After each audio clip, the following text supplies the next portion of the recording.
Today we're going to talk about how you can get used to being alone. And there's 2 basic steps you can take to learn how to be comfortable being on your own. So hey, I'm Leanna. I'm 60 years old and I live solo full-time in my tiny RV, just me and my little dog Junior. And for a long time I thought the goal was to get used to being alone. It was something you toughened up to, or you gritted your teeth and you got through it, and one day you'd wake up and you just would not be hurting anymore. And I just don't think that way anymore. I wanted what I think a lot of you want. I wanted to feel okay, and not just okay pretending I'm cool with being alone, but actually okay in my own company, in my own quiet, in a life that involved no one else's schedule. So I did what a lot of us probably do. I tried to build a tolerance for being alone, like it was medicine. If I just sat in aloneness long enough, it would stop hurting. And I think some of you can probably relate to that, right? Trying to get used to something instead of trying to understand it.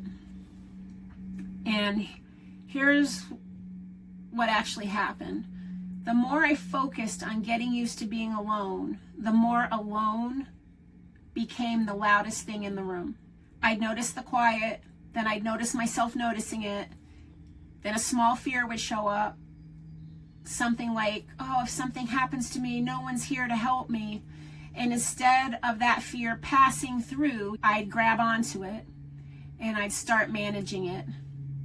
Check on it, I fed into it, I gave it a lot of attention, and that just caused the loneliness to rise.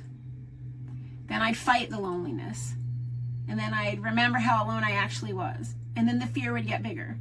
And the more I fought it, the more it grew, until being alone wasn't just a fact of life, it was my entire life. Alone was the subject of me. And I was so busy trying to get used to being alone that I never asked a more honest question. What am I actually afraid of underneath all of this? Am I actually afraid of the solitude, or is it what I decided that solitude means? Example, I'm alone, therefore I'm unsafe. Or I'm alone, therefore everything depends on me.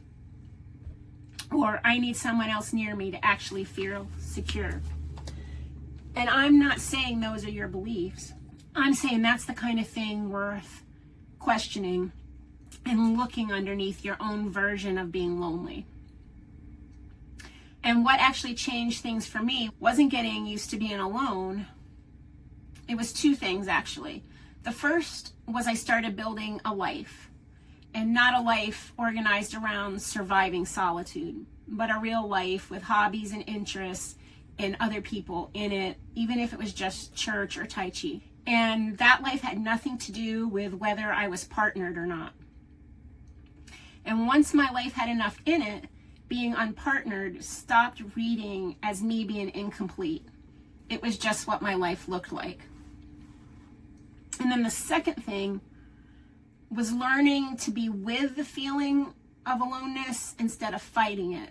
Having strength, and strength isn't the absence of fear. It's being able to sit next to a powerful feeling without letting the powerful feeling take over. So if the fear shows up now, I don't try to manage it or run from it. I just let it be, and I just keep living my life. And I think these 2 things together changed the entire equation for me. My aloneness stopped being the project, and instead living a good life became the project. And I don't know that I've learned to love isolation, but I've learned to build a life that was whole on its own terms, and to notice what was underneath the fear of being alone. So instead of obeying it, I let those feelings just sit with me, and I don't let them take over. And something I didn't expect happened after figuring all this out. Connection didn't disappear, but it did change what it meant to me. And it stopped being something I needed in order to feel safe and became something I got to choose. And that's the real difference between independence and isolation. Standing securely on your own while staying open to the world So if you're waiting to get used to being alone, I gently ask you to stop waiting. Go out and get a hobby, build a life, and then get honest about what's underneath the fear. And practice sitting next to it instead of either running from it or letting it just take over.